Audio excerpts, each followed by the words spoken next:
একটা মানুষ দেখতে কিরকম হইব, তার রং রূপ, হ্যাঁ, তার চেহারার আকৃতি, তো এগুলো তো আল্লাহ তাআলা কন্ট্রোল করতেছেন। অথচ সেই মানুষটার কন্ট্রোলে কোন জিনিসটা আছে, সেই মানুষটার কন্ট্রোলে আছে হলো তার ব্যবহার, চরিত্র, হ্যাঁ, এগুলা কিন্তু আহ, বর্তমান সময়ে কোনো মানুষই আসলে ওই ব্যবহার, চরিত্র এই জিনিসটার প্রাধান্য দেয় না। তারা প্রাধান্য দেয় শুধুমাত্র এই জিনিসটাই যে আমার সুন্দর বউ লাগবো, আমার মানুষের দেখাইতে হইবে যে আরে আমার তো কত সুন্দর বউ আছে, হ্যাঁ, মানুষ আমার পিছনে বা আমার সামনে এই কথা কইবো যে আরে আমার বউ দেখতে সুন্দর না, এই বাল সেই বাল।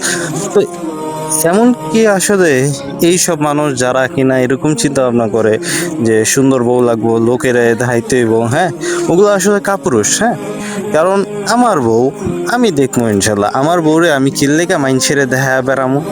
এরা তো আসলে কাপুরুষের মতো কাজ।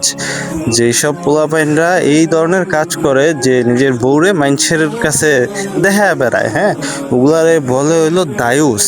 আর হাদিসে উল্লেখ আছে যে একজন দায়ুস ব্যক্তি কখনো জান্নাতে যাবে না।